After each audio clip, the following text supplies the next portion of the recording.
Oi, moço.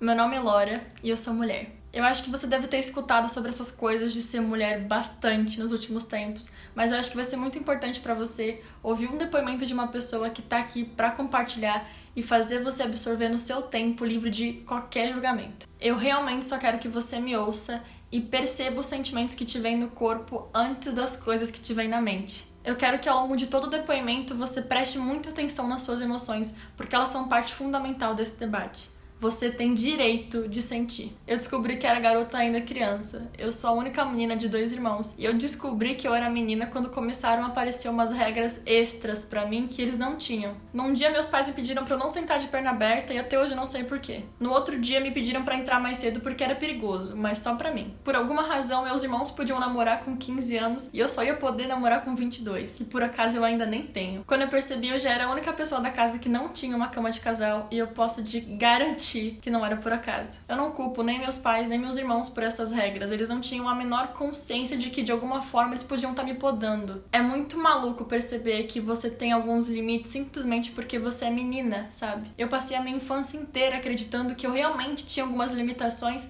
simplesmente porque eu era menina. Era um teto de vidro que quase ninguém enxergava. E eu entendo completamente que talvez a sua educação tenha sido diferente da minha, mas a minha família é um retrato das crenças tradicionais. Ela é a regra, não a exceção. E além dessas diferenças que eu tinha com os meus irmãos, eu ainda sentia um certo medo dos homens. E eu entendo que nesse ponto isso pode te causar um certo desconforto, mas sério, não é nada pessoal. É que desde criança, todas as vezes que eu me senti vulnerável na presença de alguém, esse alguém era um homem. Além da simples presença de um cara que é muito maior e mais alto que eu, existe um desconforto no ar. Existe um constrangimento quando tá só nós dois. E desde que eu sou adolescente, eu penso em todo o trajeto que eu vou fazer na hora de me vestir. Porque se eu lembrar que eu vou passar numa obra, ou um bar, algum ambiente muito masculino, eu mudo as minhas roupas. Numa esperança tosca de que quanto menos eu mostrar, menos eu vou ouvir. Mas nunca funciona. Isso é assim desde que eu morava na praia, quando fazia 40 graus e todos os caras que mexiam comigo estavam sem camisa. Às vezes na hora de me vestir eu lembro até da aula que eu vou ter no professor, porque é aquilo, né? Nunca se sabe. E eu entendo que pode parecer loucura, por ser uma realidade muito diferente da sua, mas é uma coisa que a gente realmente vive todos os dias. Não tem uma noite sequer que eu saia de casa sem pelo menos me lembrar que eu tenho que estar atenta e disposta pra correr, alerta caso alguma coisa aconteça. Eu me sinto um alvo ambulante. Da minha casa até o metrô dá tipo 1,5 quadra.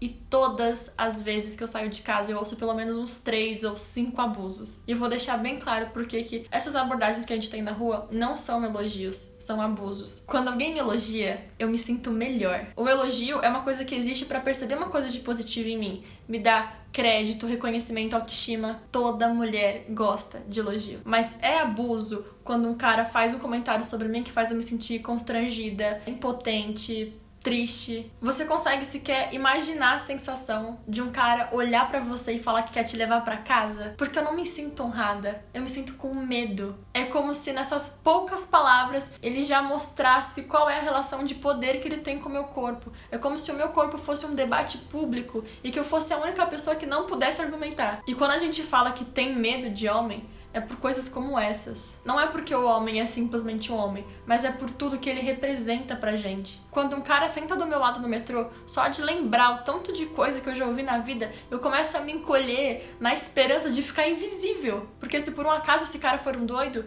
pelo menos dessa vez eu passei batido. E a gente é tão acostumado a passar por essas coisas que a gente não relata mais. É por isso que a gente não te conta. Só aumenta o nosso constrangimento. Recentemente eu tava no metrô, um cara andou até a minha direção, olhou no fundo dos meus olhos e disse: "Eu nunca comi ninguém com a cor do seu cabelo." Ele não tava nem minimamente desconfortável com aquela situação. Ele realmente se sentia no direito de fazer aquilo. Eu corri imediatamente pra avisar os guardas e tudo que eles fizeram foi levar o cara gentilmente até a catraca. Ele tá por aí falando um monte de besteira pra um monte de gente. Ou, por exemplo, quando eu usava largador, um cara disse que queria enfiar o pinto na minha orelha. Ele disse isso no meio da rua. Tinha um monte de gente presente. E ninguém fez nada. Nem eu. Eu não consegui fazer nada. E esse tipo de coisa a gente ouve em absolutamente qualquer lugar. Eu dou um passo pra fora da minha casa, no trabalho, na faculdade, no metrô, a gente ouve isso em absolutamente qualquer lugar. E no trabalho ainda tem uma sensação muito esquisita de vulnerabilidade no ar, assim. É como se eu me sentisse um pouco menos inteligente naquele ambiente. Eu sinto que existe um consenso geral onde os homens são mais estratégicos e mais inteligentes simplesmente porque a gente não tem vergonha de demonstrar nossas emoções. A gente expõe nossas vulnerabilidades.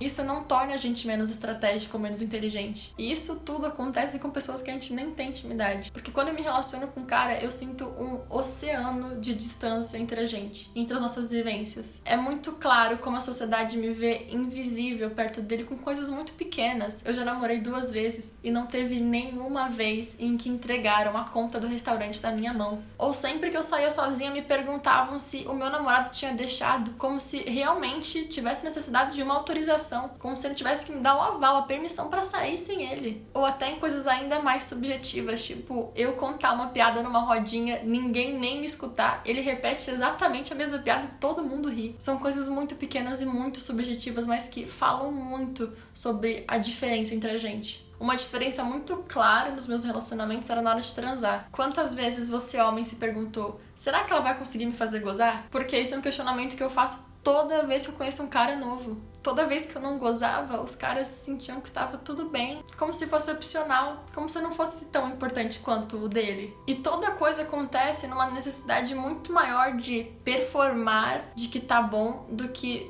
realmente estar bom. A impressão que eu tenho da situação é um pinto metendo com força, tentando pensar em outra coisa pra não gozar tão rápido, enquanto eu finjo que aquilo me excita, quando na real aquilo tá tipo só ameaçando. A gente não se sente confortável pra ter um diálogo sobre isso e realmente tá ali totalmente presente sem pensar em nenhuma outra coisa. E é por isso que às vezes, mesmo quando a gente quer transar, a gente deixa pra lá. Não é com doce, não é com doce. É desistência. A gente nem acha que vai valer a pena. Eu já penso que, poxa, eu posso nem gozar. Talvez ele até me machuque. Se na pior das hipóteses eu engravidar, o B.O. vai cair completamente no meu colo. Será que vale a pena? E isso tudo sem contar quando essa relação de poder vai pra dentro do relacionamento. E de forma muito orgânica e muito subjetiva, aos pouquinhos eu vou anulando as minhas vontades, fazendo o possível pra agradar meu namorado. Começa com uma moça deixando pra lá uma amiga que queria ver, depois um prato de comida todo dia no mesmo horário,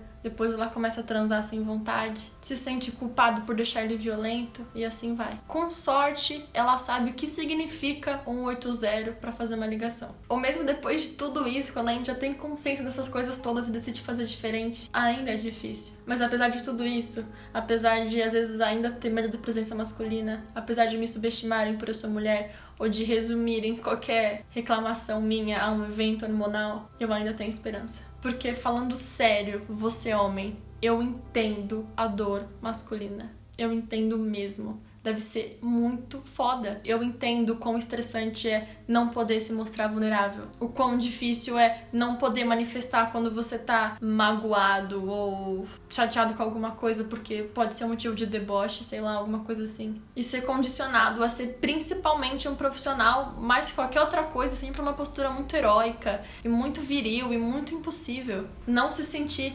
minimamente confortável pra conseguir compartilhar as suas inseguranças. Eu não duvido nem por um segundo que isso seja muito doloroso, que isso seja muito difícil, que isso te toque em lugares muito profundos. Eu não duvido disso nem por um segundo. Eu já vi todos os homens da minha família passar por situações pesadíssimas emocionais e não se sentirem confortáveis pra falar sobre isso, pra expor os sentimentos deles. E mesmo que hoje eles ainda às vezes sustentem um papel que eles já não acreditam que existam mais, mas falar sobre essas coisas é muito importante, mesmo. Eu entendo que é um processo pra você, também foi um processo pra mim, mas lá no fundo eu sabia que só de ter consciência dessas coisas eu podia fazer diferente. Hoje os homens da minha família sabem que não deve forçar a ficar com uma menina, que eles podem chorar se sentirem emocionados, que a camisinha também é uma responsabilidade deles, que não existe impulso sexual que não seja controlável, que mulheres são inteligentes e que eles não devem causar nenhum tipo de constrangimento a nenhuma delas e que é obrigação deles conversar com outros rapazes sobre isso. E que sim,